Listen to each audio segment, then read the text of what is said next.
Вітаю вас, гэта беларусацэнтрычны праект «Пара». Я хочу падсумаваць прайшоўшы тыдзень, і можна было б тут разважаць, ёсць бульба ў Беларусі ці няма, там што з цэнамі на бензін, расце нафта ці не расце і гэтак далей, курс даляра будзе падаць, не будзе падаць, будзе падскокваць. Але хутка все гэтыя тэмы стануць неактуальнымі. І так званая вось гэтая псевдоперамовы па міры ва ўкраіне, вы ведаеце, складваецца сітуацыя не тое, што для Беларусі, для ўсёй Еўропы, але для Беларусі асабліва. Ну, не то, што непрадказальная сітуацыя, а ўкрай неспрыяльная для нас. І не проста так Лукашенко ўвесь час напорліва гаворыць пра змену пакаленняў, пра новую ўладу ў Беларусі. Ягоная прэс-служба выстаўляе гэтае выказванне, якія нібыта ён сказаў без дай прычыны. І апошні раз зноўку гэтая тэндэнцыя паўтарылася. Нейкая нарада змен прыроды, вывалачка, экалогія, за экалогію будзем брацца. І зноўку тыя ж намёкі. Единственная и основная, уважаемый Александр Григорьевич, глобальная цель всей этой стратегии – достижение уровня использования отхода не менее 90% к 2040 году. Сколько правительств сменится еще, и президентов в том числе? Александр Григорьевич, я считаю, что надо где-то, возможно, и ставить себе какие-то цели глобальные, достаточно напряженные, чтобы к ним идти. По-другому так вот и об этом. Напряжения же нет, это 40-й год. Еще 15 лет, вы представляете? 15 лет, слушай. Ну адкуль у Лукашэнкі такая рыторыка? Прытым пастаянна. А адтуль, што Лукашенко разумее сітуацыю і ўжо рыхтуе запасныя шляхі. У ідэале ён, канешне, гатовы і хоча кіраваць Беларусю, пакуль не памрэ, хоча перадаць уладу сыну Мікалаю. Выйшла праграма «Карані праблемаў» на Белсаце. Гутарылі на гэтую тэму з палітолагам, доктарам навук Паўлам Усавым, што, безумоўна, Мікалаю хоча перадаць уладу. Па ідэі патрэбна было б Віктару, але Віктар не публічная асоба, не хоча на роль прэзідэнта, сам не хоча. Значыцца, дзярбаніць бізнесы, адбіраць чужыя хоча, сядзець на грашах хоча, быць алігархам хоча, прэзідэнтам быць не хоча. І Лукашенко шукае варыянты, каб прывесці да ўлады сына Мікалая, хоць ён юны яшчэ. У Чэчні ж спрабуюць прывесці гэтага Адама Кадырова, якому 17 год. Ну а чаму б з Мікалаем гэта не правярнуць там у ідэале перад наступнымі выбарамі? Наступных выбараў праз колькі? Праз 4 гады папросту не будзе, сыходзячы з таго, як разгортваецца сітуацыя. І пазіцыю ў Лукашэнкі сітуацыя сур'ёзна мяняецца. Звярніце ўвагу, у 20-м годзе, з 20 па 25 год у Лукашэнкі проста выдатна ўсё складвалася. У 20-м здаў Беларусь расейцам пад стратэгічны кантроль, па сутнасці. З'явіліся пракрамлёўскія генералы, іх да сёння не могуць замяніць. Нядаўна ж ратацыя кадраў была, там на некалькі сторонак гэтая рожа лукашэнкаўцаў у касцюмах. Сілавікоў там фактычна няма, таму што мяняюць іх з Крамля. Тым не менш, дзякуючы вайне, паглядзіце, як Лукашенко адыграў назад, як ён палепшыў свае пазіцыі. Па-першае, я думаю, што ідэя нападаць з Беларусі на Кіеў, гэта прапанаваў Лукашенко. Расейцы былі гатовыя атакаваць Украіну ў 20-м годзе, тады ковід, тады як бы было не да таго. У 21-м годзе, памятаеце, былі вучэнні. У Беларусі тады не было канцэнтрацыі расійскіх войскаў, ці была там незначная зусім. Яны прыкладна збіраліся нападаць з Крыма, з Донбаса, дзе акупаваныя тэрыторыі, прыкладна, дзе сёння стаіць фронт украінска-расейскі. А з Беларусі не. І это я перакананы, Лукашенко тут сыграў ролю, каб зацягнуць час, каб паспрабаваць у хаосе вайны статус свой палепшыць. І гэтыя 4 накірункі, якія ён маляваў, паказваў, ён, напэўна, паказваў іх і Пуціну, і угаворваў яго, і угаварыў. І глядзіце, як добра пайшлі справы, хоць не ўдаўся гэты наступ. Бунт Прыгожына, роля Лукашэнкі, як ён змог пагасіць гэты бунт, якую аказаў Пуціну паслугу, і адразу ж стаў зноўку лепшы сябар, з ім камунікуюць больш, чым там з высокапастаўленымі там міністрамі расійскімі. Пуцін з Лукашэнкам камунікуе пастаянна, асабліва сёння. Потым тое, што здарылася, інда-пакістанскі вось гэты канфлікт. Лукашенко там пабываў паўгода таму. Потым прылёт гэтага прэм'ер-міністра ў Беларусь, і там вспыхивае канфлікт. Вы думаеце, без Лукашэнкі не абышлося? То бок вельмі сур'ёзная роля, все выдатна ў яго атрымлівалася, ўжо пра ягоную замену менш сталі размаўляць, а зараз сітуацыя мяняецца. Паглядзіце на гэтыя, не ведаю нават як назваць, умоўныя перамовы, якія здарыліся ў Стамбуле.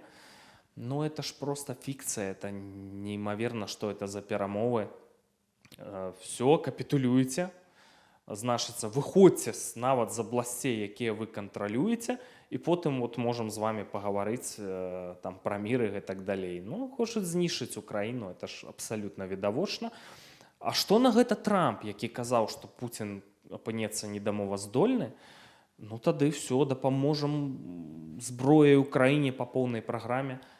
А Трамп гаворыць, што все, Пуцін хорошы. Ну, не можа ён спыніць вайну, не ведае, як выйсці з сітуацыі. І выглядае, што ў мяне былі марныя спадзевы, я дарма спадзяваўся на Трампа, абапіраючыся на стратэгіі, якія былі ў папярэдняй ягонай адміністрацыі, на такіх людзей, як Майк Пампео. Здаецца, што вось гэты стрэс перадвыбарчы і ўзрост Трампа, ну, карацей, яны працягваюць рабіць тыя ж стратэгічныя памылкі, якія дапускаў Захад. І нават горш, хоць горш не будзе, справа шла да кепскага.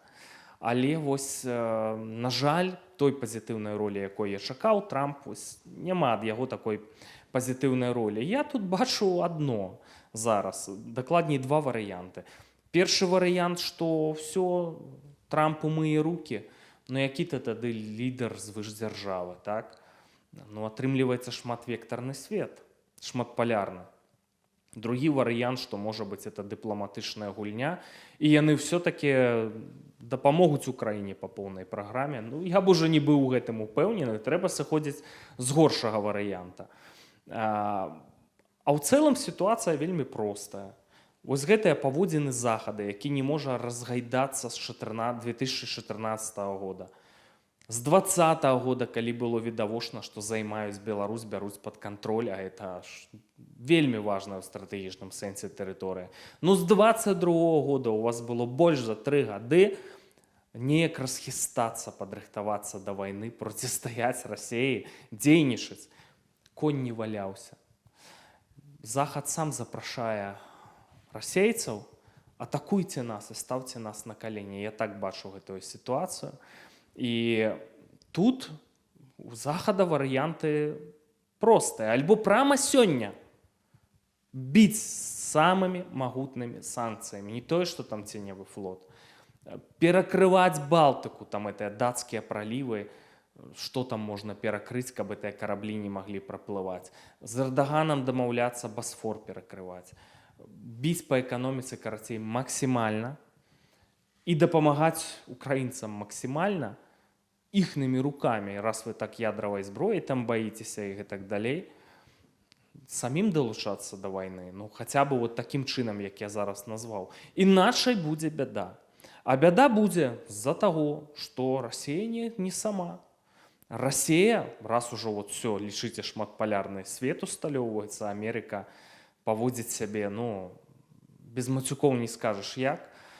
Расія разам з Кітаем і прафесіяналы, мы ж не разумеем Кітай, но спецыялісты, якія ведаюць Кітай, паглядзіце маё папярэдняе відэа, кажуць, у прынцыпе, маі гіпотэзы пацвярджаюць, пра што я кажу даўно, што Кітай, ён, канешне, зацікаўлены у Захадзе, што это асноўныя рынкі збыта, але самае галоўнае, у чым чырвоны прынц Сі зацікаўлены, это ж вельмі жорсткая дзяржава з такімі мэтамі стратэгічнымі, кашмарнымі для нас, у дэстабілізацыі Захада. Яны хочуць кіраваць светам. Чырвоны прынц Сі хоча перагнаць па дасягненнях дынастыю Цыню Кітай, стаць кіраўніком свету. І Пуцін гэтага ж самага хоча. Яны ў стратэгічным хаўрусе, яны абсалютна зацікаўленыя ў дэстабілізацыі Захада. І ёсць меркаванне, што Кітай там неакаланізацыю Расіі праводзіць і так далей. Но спецыялісты гавораць, што не. Што яны хаўруснікі стратэгічныя, што яны не заходзяць у сферу інтарэсаў адно аднаго, што яны падтрымліваюць адно аднаго, яны ў альянсе проста знаходзяцца па поўнай праграме. Вы думаеце, магла б Расія вось так утрымлівацца? Яны Кітай фінансава дапамагае Расіі. І зброя яе перакананы праз сваіх проксі, праз Паўночную Карэю, ну вось так акуратненька. Расія гэта дубіна, это арда, там якая проста, не хаваючы злачынства, ўсё знішчае і спапяляе, а Кітай дзейнічае больш хітра, але часам больш страшна. Згадайце эпідэмію ковіда, што вы думаеце, без кітайцаў тут не абышлося, што это канспіралогія? Сёння я ўжо перакананы, што не, што гэта не так. І гэта вельмі моцная сіла, і пры сутыкненні сённяшняга захада вось з гэтым альянсам, я нават не ведаю, у каго большыя шансы на перамогу. Баюся, што у гэтага альянса, у восе зла, шансы як мінімум 50% на перамогу, а то і вышэй. Такім чынам, што можа адбывацца ў Беларусі? А Беларусь тут вельмі важная стратэгічная тэрыторыя, без Беларусі ніяк. Уладзімір Зеленскі папярэджваў і Еўразвяз, всё НАТО, Злучаныя Штаты Амерыкі. Вы все ў вялікай небяспецы. На все краіны Еўропы, на Еўразвяз, з улікам амерыканскіх кантынгентаў, якія прысутнічаюць, 80 плюс брыгад укамплектаваных, без баявога досведу, я так разумею, як правіла. У расейцаў будзе 250 укамплектаваных брыгад. Многія ўжо з баявым досведам, як вы разумееце. І калі не браць вось украінцаў і вайну ва ўкраіне, дзе Расія завязла, калі яны захацелі б пайсці на Еўразвяз, на нейкія краіны Еўразвяза, ну вы бачыце, які расклад сіл, тым больш, калі ізалюецца ЗША. Ну просто Расія Еўразвяз это пераедзе. Вось і все, вось што будзе. Канешне, в Еўразвязе там незгодныя. Мерц, новы канцлер Нямецчыны, прыязджаў на мяжу Літвы, я так разумею, і Беларусі, і заявіў, што все, мы не дадзім вбіць тут клін, все, пасылаем вам, будзе у вас танкавая брыгада, 5000 людзей до 27 года. Ну, трасам не ў бок. Ну, хто цябе будзе чакаць до 27 года? Пакуль ты тут будзеш рыхтавацца. І што такое 5000 людзей? Калі гутарка вядзецца ў Расіі вайскоўцаў колькі? 1 700 000 на сённяшні момант. І яшчэ ёсць мабілізацыйны патэнцыял. Яких 5000 людей? Ну, это смешно, слухайте, мне нават это все слухать, это вот запрашэнне давай, нападай. Калі ізалююцца Злучаныя Штаты Амерыкі, калі ласка, гучаць меркаванні польскіх генералаў у адстаўцы, сур'ёзных генералаў, якія кіравалі польскім генштабам, а Польша это зубастая краіна. І войска тут моцнае, адносна. Ну, таксама без баявога досведу. Ну, што аперацыю правесці па краінах Балтыі, Леў Камарніцкі, генерал, вот ён пажылы чалавек ужо ў 90-х, быў намеснікам кіраўніка генштаба. Адзін дзень ён гаворыць, адзін дзень, ну чалавек, ну прафесіянал. Нават вось у гады ПРЛ, там што-то ён у генштабе ў Маскве, адзін дзень. Вось такія гучаць ацэнкі. Ну, я не ведаю, ну, па-мойму, тут усё відавочна і не падрыхтаванае належным чынам. Зеленскі біў трывогу. Мы зараз абараняем вас. І нават Трампу ён спрабаваў это патлумачыць. Калі мы упадзем, за нами Еўразвяз, наступная Амерыка. У вас зелёныя чалавечкі на мяжы з Мексікай. Потым у Аляску можна там заходзіць і гэтак далей. Ну, не голымі рукамі, но скласці сур'ёзныя вам праблемы, яны у вас будуць, не паднялі хай, немагчыма, абраза там і гэтак далей. Ну і па сутнасці нішто не перашкаджае таму альянсу Расіі і Кітая дзейнічаць. Прытым не ў 27 годзе, а дзейнічаць вось вучэнні Захад 2025. Я проста апісваю, як яно вось можа рэальна быць. Кантынгенты, канцэнтрацыя на тэрыторыі Беларусі для аперацыі па Балтыі. Таксама нападаюць з тэрыторыі Расіі, там праз Латвію, Эстонію. Калі ласка, гучаць меркаванне, а як вы будзеце кантраляваць, у Расіі там людзей няма. Ну, краіны Балтыі, яны ж па тэрыторыі з Беларусю супастаўныя. Ну, паверце, знойдуць людзей, кітайцаў прышлюць, карэйцаў паўночных прышлюць. Сотні тысяч людзей, вот у іх гатовае войска.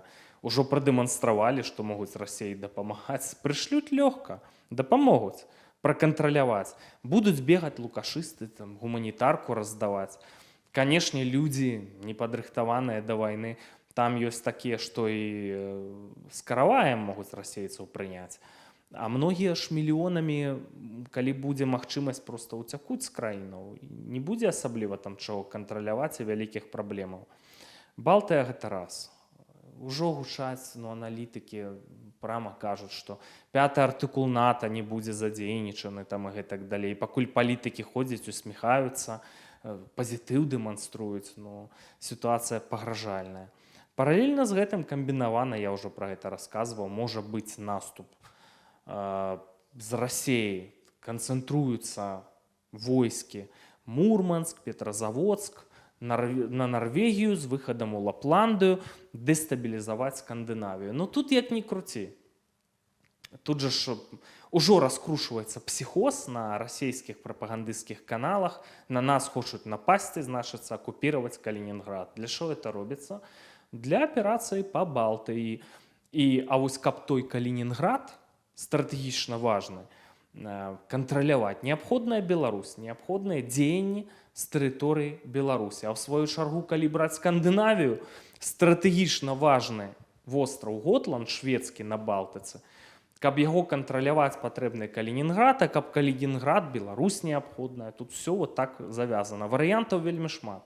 Разглядаюцца варыянты, пра Польшу неяк зараз мала разглядаецца, паспрабаваць Украіну даціснуць.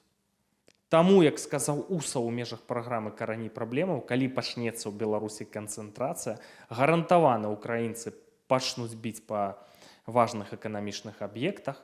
Мазыр, Гомель, там дронамі разбамбяць вельмі лёгка НПЗ ў Новополацку. Абсалютна не праблема. Эканоміку Беларусі на калені паставяць. Плюс увядуць войскі. Напрыклад, не атрымаецца ўвесці. Вось на памежжу. Яшчэ адна будзе лінія фронта у Беларусі праходзіць. А што такое вайна? Я неаднойчы тлумачыў. Паглядзіце на украінскія гарады, там, дзе лініі фронта, пейзажы месяца. Калі проста ўдары, то гэтыя ракеты часам, бачыце, у жылыя дамы трапляюць ці дроны. Людзі гінуць, страшныя карцінкі. Калі ўжо вайна, варушняк пачнецца, это мабілізацыя, і не будзе куды дзецца масава. Это страшная справа. Канешне, гучаць меркаванні ў Расіі, таго няма, гэтага няма. Чым яны будуць там атакаваць? Яны Т-34 танкі здымаюць пастаментаў. І вось гэтым ваююць. Ужо шмат год цягнуцца гэтыя размовы. Апынаецца, што все ў іх ёсць, авіяцыя ёсць, і танкі ёсць. Все неабходнае ёсць. Самае важнае для вайны, як кажуць спецыялісты сёння, гэта дроны. Іх на хаврусні. Кітай асноўны, а там ужо, это ж дадумацца, это ж стратэгічныя прадпрыемствы важныя, бізнесы павывозіць у Кітай, бо там танна рабіць. Яны ўсё паскапіявалі, а сёння это робяць дроны самыя перадавыя. Я чытаў, прынамсі, ў інтэрнэце, што там новыя супердроны, датычна далёту, датычна дэталізацыі, датычна там удару гэтымі дронамі, якія страты наносяцца. А сёння для вайны што важна? Важныя гэтыя дроны, кажуць, там у сувалкаўскай прасторы, там не стэпы, там трошкі іншая будзе вайна. Тым не менш важныя будуць дроны, сістэмы рэп выдатныя ў расейцаў, а самае галоўнае, вось так у іх ваніка, калі што, кітайцы дапамогуць, паўночнакарэйцы, што ўжо яны давялі ў Курскай вобласці. На Балтыю хопіць, не сумнявайцеся. Ніякіх праблемаў. Датычна этой пасіянарнай моцы, што людзі гатовы ісці проста на смерць, дакладна скажу, што людзі з заходніх цывілізацый, тым больш не падрыхтаваныя, не будуць на падобнае гатовыя. І гэта рэальна сур'ёзная праблема. Другая праблема, які можа быць увогуле, якія могуць быць абрысы маштабнага плану. Многія лічаць, што вот это нелагічна было бы нападаць там з Беларусі, там все, краіны еўразвяза атакаваць. Но это ж можа быць комплексная аперацыя. Кітай падтрымае па поўнай праграме, таму што тут гульня можа быць у тым, што гэтыя атакуюць тут у Еўропе. Усё ж такі адцягваюцца нейкія там заходнія сілы, і в гэты момант Кітай атакуе Тайвань. Выдатны для іх момант, такога потым у будучыні можа проста не быць, калі захад ачомаецца. А для кітайцаў Тайвань гэта ідэя фікс. Это як для еўрэяў узяць пад кантроль храмавую гару і збудаваць трэці Іерусалімскі храм, так для кітайцаў это Тайвань, это для іх вельмі важна. Таму вось такая аперацыя абсалютна з майго пункту гледжання можа мець сэнс.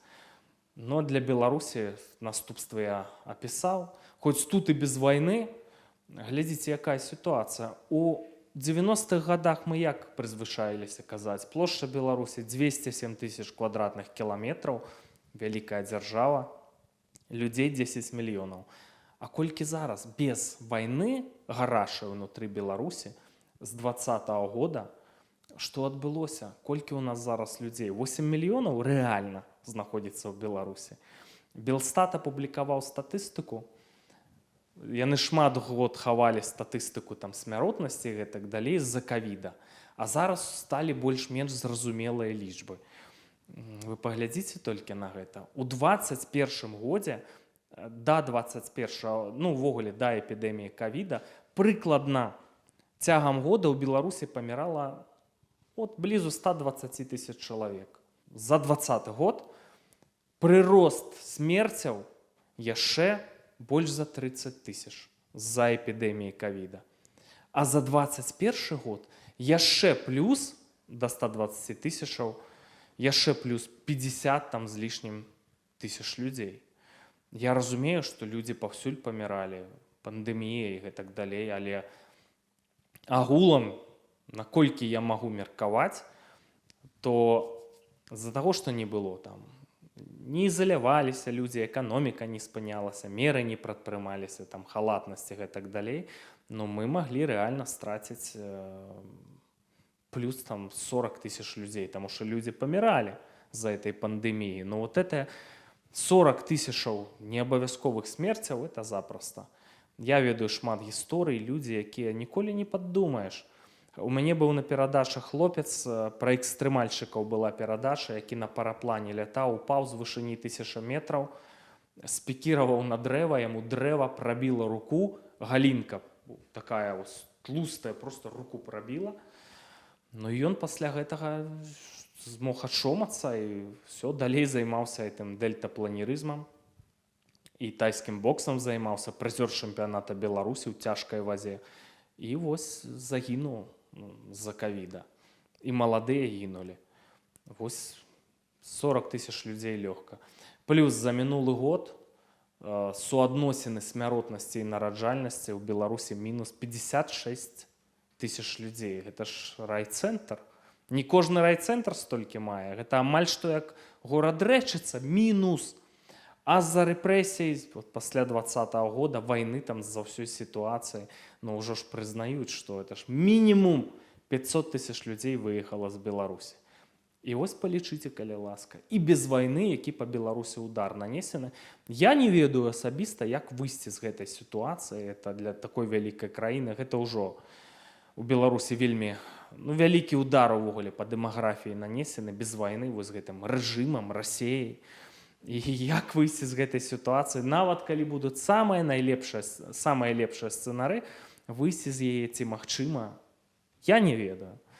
Таму застаецца сашыць за чорнымі лебедзямі, на што спадзявацца застаецца, што Пуціна і Лукашэнкі не стане, дык Пуціна.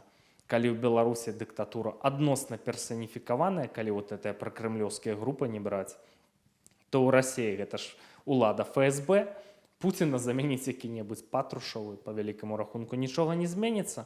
Але наш шанс у адным. Вот у праграме «Карані праблемаў» мы ў гэтым сышліся, што гэта саслабленне Расіі, дэстабілізацыя, а гэта прывядзе да развалу. І толькі тады Беларусь увогуле мае шансы выжыць развиваться. Ну а народ у нас усё ж таки малявалі картинки жартаўлівыя, не жартаўлівыя по Фейсбуку, там IQ по краінах, дык у Беларусі адно з найвышэйшых IQ у свеце, там на ўзроўні ісландцаў, японцаў.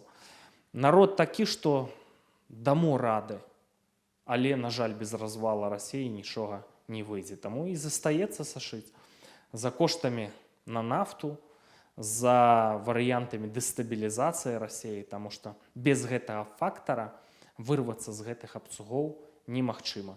Таму давайце разам за сітуацыяй сачыць. Спадзяюся, што да новых сустрэчаў.